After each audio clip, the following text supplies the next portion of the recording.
Semben's La Noire tackles issues of social and political problems, with its roots deeply entrenched in colonial structures that has now expanded into a form of neocolonialism, with the oppressive nature of modern-day slavery.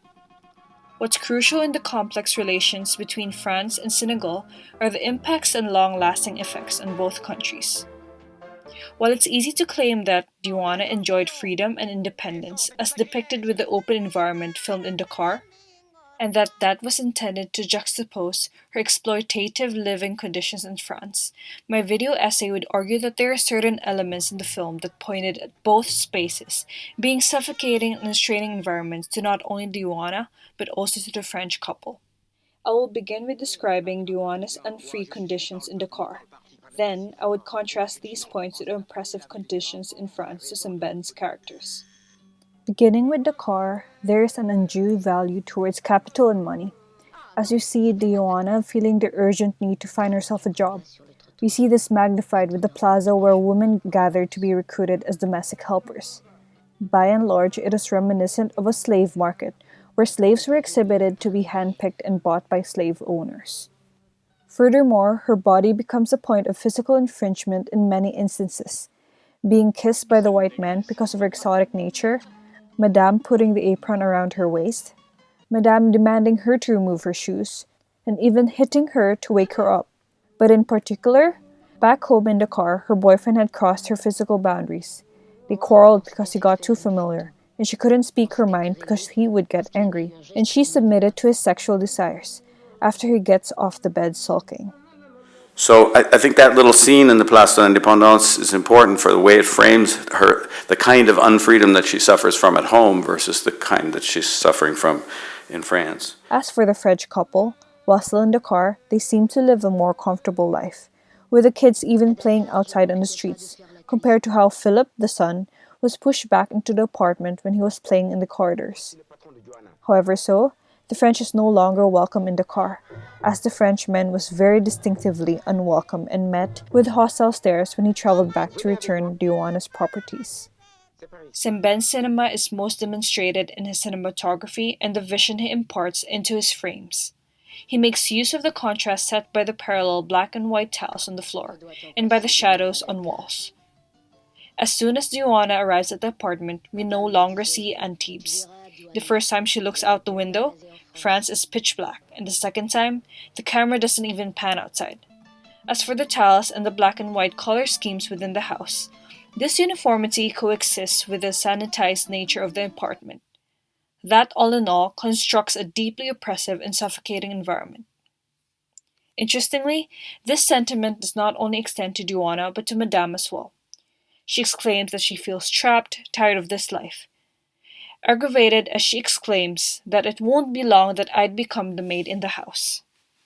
In one scene where she serves her husband and herself, I would even describe her as seemingly robotic and lifeless in the sequence. Madame herself seems to feel more restrained and threatened by her position in the house in France, as opposed to her condition in Dakar, as Joanna also notices that Madame wasn't this way in Dakar. This extends to even the relationship between the couple, as spite and antagonism begin to grow between them. There is redemption in regaining control of the mask, most evident in Diwana's expression. As we see here, Diwana seems almost at peace even as she struggles with Madame. The next scene jumps at her seemingly preparing herself to commit suicide. As she strips herself of her European style, of her dress, her earrings, and her shoes, she puts on a simple bathrobe and starts styling her hair the same way she did when she first visits Madame's house. While I'm unable to uncover the cultural implications of Diwana's particular hairstyle at this moment, I'm aware that hairstyles play a vital cultural role within African communities.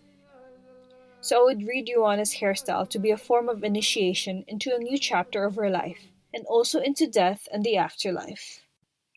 As she begins packing up, whilst driven by her interior anger in her monologue, exclaiming that she would never be seen again, never be subjected to slavery again. Diwana is not only physically constrained but also linguistically, as she barely projects her voice in France. Her interior monologues are also in a language that the actor herself does not speak. In Dakar, as we witness in her interior monologues, She is subjected to the desires of her boyfriend. She seems to have no say, no voice in both spaces in France and Dakar. Ultimately, Diana recognizes that she would be unable to truly escape her physical conditions in France and in Dakar, so the only true redemptive way is by leaving the world. A central irony to the market of the film is how it had been limited to screenings in Europe, away from Sembene's intended African audience.